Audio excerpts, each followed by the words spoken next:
Kan sudah ada Tuhan. Ya, Kenapa harus ada wakilnya? ya karena kan tak bisa manusia tuh berbicara langsung, ngobrol, dijawab.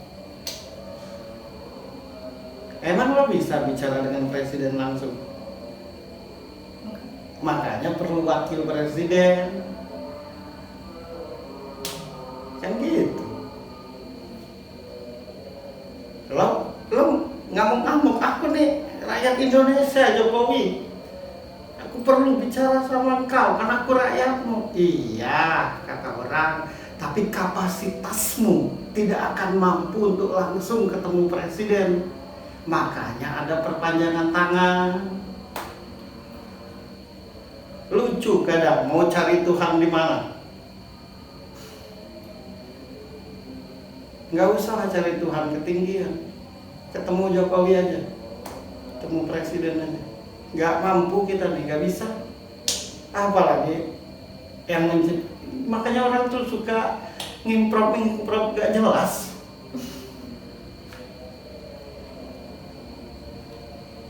Sebenarnya yang benar-benar wakil Tuhan tuh kayak gimana? Karena banyak yang mengaku sebagai wakil Tuhan.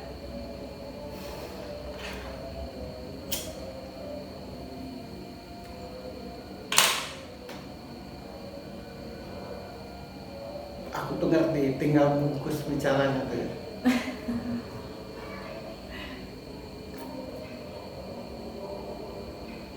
Kalau yang baik, banyak yang baik kan.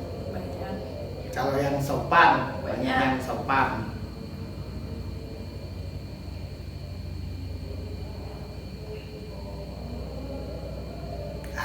Ada dua, paling tidak.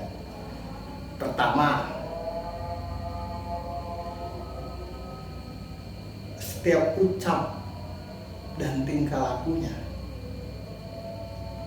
bawa kesejukan.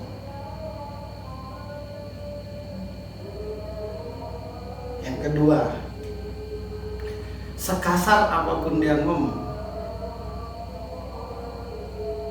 tapi orang tidak sakit hati. Dan orang yang mendengar omongannya tuh selalu merasa tersadarkan.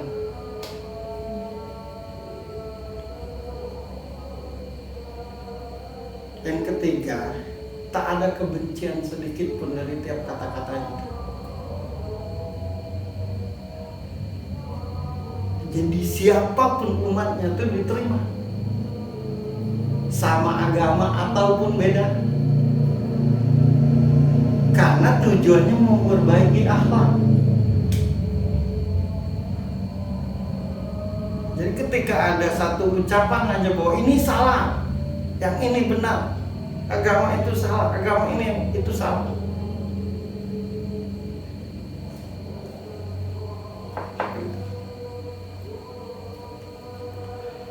ketika kau bertemu seseorang dan engkau tidak kenal orang itu, tapi dia menyampaikan sesuatu, kalau tuh jadi tersadarkan, kesal lo tuh dengan dia ngomong, tapi tidak bisa marah, karena yang diomonginya tuh kebenaran.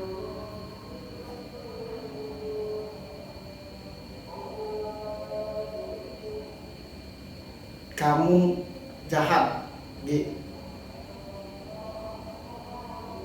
karena kamu suka mabok misalnya, tapi lu gak benci dia ngomong gitu tuh, karena memang dia nyampaikan kebenaran, nggak ada tendensi, nggak ada supaya lo jadi jatuh hati gitu. Itu yang benar. Jadi dimanapun dia berada tuh terasa sejuk, terasa pengen diajak, pengen ngobrol, pengen bertanya, nggak ada tersinggung sedikit pun. Padahal omongannya mungkin tegas, mungkin belak-belakan, tapi kita tidak bisa nolak benar yang dia katakan.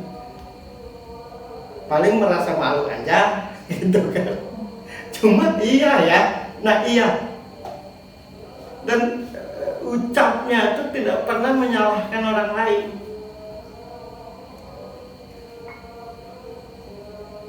Tidak pernah mengajak orang untuk bermusuhan dengan orang lain. Itu. Berasa gitu. Tidak usahkan wakil Tuhan yang sebenar-benarnya. Kita cari orang baik aja. Kalau wakil Tuhan itu udah ketinggian, kita cari orang baik. Gimana sih orang baik itu seperti apa? Setiap dia ngomong dan bertingkah laku itu kita tuh pengen dengar, pengen ketemu, pengen cerita. Padahal kalau ngomong itu belak-belakan, nyakitin rasanya. Tapi nggak sakit hati, gitu. Seperti itu. Kalau di negara ini kan ada pemilu ya, buat pemilihan untuk ada wakil presiden, ada presiden sama pemilu. Nah kalau wakil Tuhan tuh prosesnya gimana? Waduh. Yang pilih siapa, yang ngusung siapa? Kalau wakil Tuhan itu nggak dipilih siapapun, nggak dipilih makhluk. Jadi Tuhan langsung yang memilih. Berarti anugerah. Iya. Dan benar-benar terpilih, tidak melalui proses apapun. Tidak melalui proses apapun. Nabi Rasulullah itu penjual domba. Rasul itu penjual domba. Orang tuanya meninggal, ibunya meninggal, ayahnya meninggal, dan dia menjual domba. Seorang janda yang akhirnya jadi istrinya Siti Khadijah. Dan kalau saya tidak salah, bahkan tidak bisa baca, cuma dia itu orang yang jujur.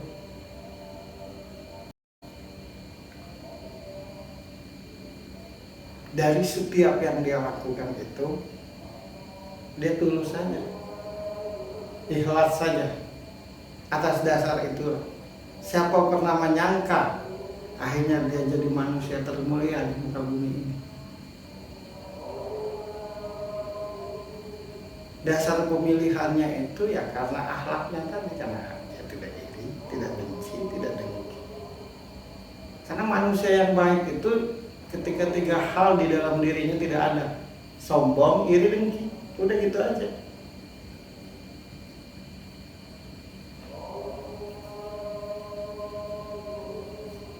Nah makanya kita memponis sekarang, tidak usah dengan dia tidak tamat sekolah, tidak usah dengan dia tidak bisa ngaji, tidak bisa dia begini. Padahal kalau berdasarkan Rasulnya di Islam, Nabi Muhammad, dia kan penjual domba, hanya penjual domba. Jadi kita beragama itu biar bisa menghapus 3 hal itu doang. Iya. Tujuannya. Karena manusia itu tidak akan pernah bermusuhan kalau sudah tidak sombong, tidak iri, tidak dengki. Kan motivasi kebencian itu iri dengki. Ada teman beli kulkas baru sakit hati, mulai dioceh-ocehin. Coba kalau tidak iri, temannya beli mobil baru senang.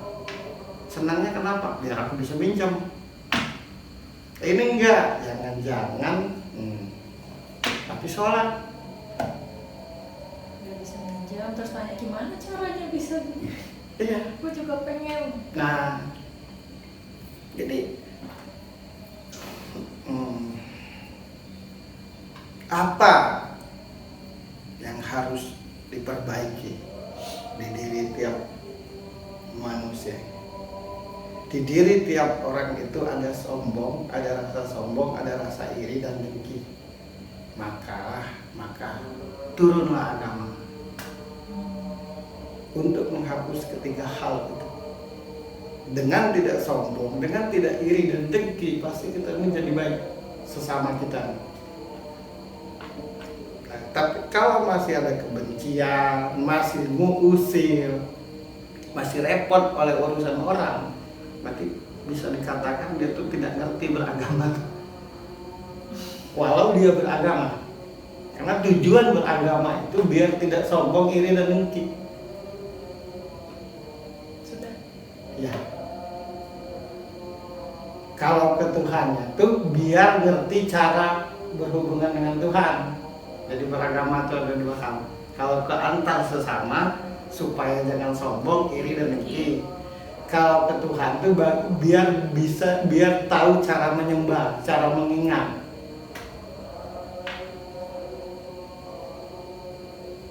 Kan semua ibadah ya, terutama di Islam. Kenapa disebut bahwa sholat itu tiangnya agama? Karena di dalam sholat itu tuh kita tuh berjanji dengan Allah tuh. Usolli fardu maghribi salat rakaat. Sengaja aku kerjakan sholat maghrib 3 rakaat dengan menghadap kiblat. Allahu Akbar, mengakui Allah besar. Inna sholati wa nusuki, sesungguhnya hidupku, matiku, semua yang kita ucapkan di dalam sholat itu kita tuh berjanji dengan Allah biar jadi orang baik. Begitu assalamualaikum warahmatullahi wabarakatuh, aku tuh ya, dia tuh ya nggak nyangka ya gagal sholatnya. Kemudian ada yang namanya puasa, biar kita bisa nahan diri supaya jangan berlebihan, supaya tahu rasanya lapar, tahu rasanya panas, tahu rasanya haus. Biar kita ngerti gimana kalau kita lagi nggak punya duit. Biar kita bisa menghadapi 3 bulan ke depan kita berduit, 2 bulan ke depan nggak berduit, karena sudah dilatih oleh puasa. Dan puasa itu adalah ibadah yang mengajarkan kejujuran. Kan pada saat kita puasa gampang aja bohong kan. Puasa lihat lidahku. Nggak ada orang puasa tuh yang berani minum walau tidak dilihat orang. Berarti itu kan melatih kejujuran. Ibadah syiriah, ibadah rahasia, hanya Allah yang tahu. Dan puasa itu adalah salah satu sarana supaya kita merasakan adanya Tuhan. Buktinya, lo puasa, lo tinggal di rumah sendiri, kenapa lo nggak makan? Padahal tidak ada yang lihat. Karena pada saat itu lo merasa dilihat Tuhan, kan? Ada juga di Islam itu namanya sedekah. Sedekah itu tujuannya biar kita peduli antar sesama, memberikan sedekah itu menyisihkan sebagian rezeki. Biar kita tuh peduli antar sesama. Kalau kita peduli antar sesama, akhirnya Allah akan memberikan rezeki lebih. Kata Allah, akan aku berikan kamu rezeki lebih. Karena kuliah, engkau peduli antar sesamamu. Kenapa juga di Islam itu harus pergi haji ke Mekah ya? Biar kita tahu asal turunnya Islam itu dari sana. Biar kita tahu sejarah berdirinya Islam itu gimana. Biar kita tahu bahwa di situ ada makamnya manusia termulia di muka bumi ini. Dengan kita ke sana, akhirnya kita punya keinginan dan kemauan untuk melanjutkan perjuangan Nabi Muhammad. Napak tilas maksudnya. Iya. Cuma tidak ngerti. Bulan puasa itu menahan diri. Sebelum bulan puasa, pengeluaran 1 juta. Berarti kalau napak tilas pulang dari sana lebih paham. Ya lebih paham. Harus Bukan terhapus dosa-dosa. ya dosa itu terhapus kalau kita berbuat kebaikan. Bukan karena tilas. Ya bukan karena kita minta ampun aja. Kan oh iya ya Islam tuh pertama kali berdiri di sini. Berdoa di makam Rasul tuh, ya Allah ya Rabbi, semoga aku bisa meneruskan perjuanganmu walau tidak sebesar kapasitasmu. Ini kesana berdoa biar enteng jodoh.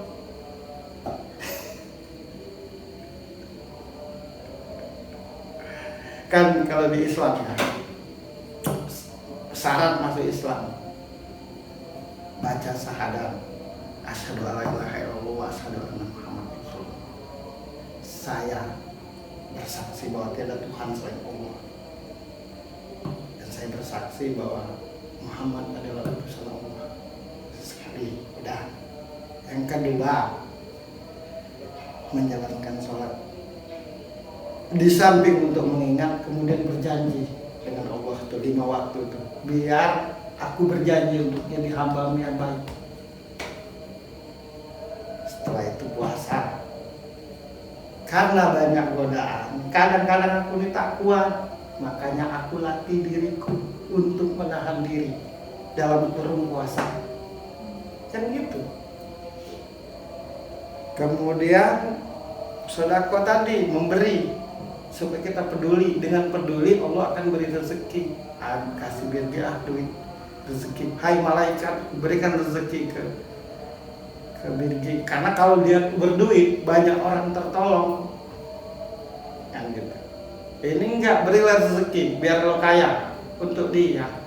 Padahal sedekah itu mengajarkan biar peduli. Jadi kalau punya kelebihan tuh mbok tolong orang lain tuh. Biar Allah tuh ridho memberikan yang lain lagi. Setelah kita baca syahadat, kita sholat, kita puasa, kita sedekah, akhirnya kita dikembalikan ke tempat asalnya, yaitu Islam berdiri. Oh, tujuanku masuk Islam ini, beragama Islam ini, di samping untuk kebaikanku, yang kedua biar aku bisa nerusin perjuangan Rasulku walau tidak sekapasitas dia. Ini enggak, yang ada mau maki-maki. Gitu. Kenapa yang aku jelaskan sekali lagi agama Islam? Ya karena aku beragama Islam. Mungkin kalau aku beragama Kristen, ya yang aku jelaskan tentang Kristen. Nah, orang yang beda agama di agama Islam, ketika aku menjelaskan Islam bukan berarti aku mau menjelekkan agama lain. Di sini aku bercerita tentang Islam ya karena agama aku Islam. Kenapa agama lo turunnya di Arab, nggak di Bogor? Ya karena memang menurutku pada saat itu yang benar-benar tidak ada aturan. Kan cerita-cerita dulu zaman Nabi itu anak memperkosa, bapak memperkosa anak, pokoknya segala macam. Jadi biasanya turunnya sebuah agama atau turunnya wakilnya Tuhan itu kenapa di sana Allah itu melihat ibaratnya di bumi mana yang paling Carut marut. nah, disitulah akan muncul cahayaku, disitulah akan muncul hambaku yang kepercaya untuk memberi penerangan.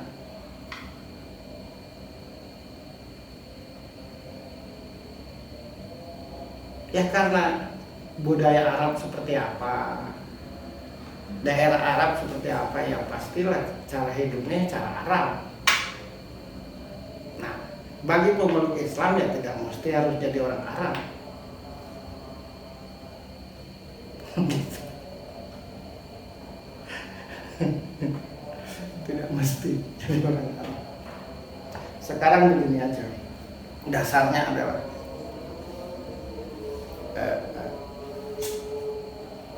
engkau menteri, misalkan begini menteri perumahan, pasti yang engkau bangun kan tempat yang nggak ada rumah. Engkau akan utus wakilmu untuk bikin rumah di sana kan, karena tempat itu nggak ada rumah. Namun di sana tuh yang paling saat itu. Ya saat itu. Kan selalu kan seperti itu. Cerita-cerita di Indonesia juga kan muncul Jaka Sembung karena dulu tuh kan pasti gitu dasarnya tuh. Cuma celakanya semuanya kan yang penting jadi orang Arabnya, bukan berakhlak. Berat kan.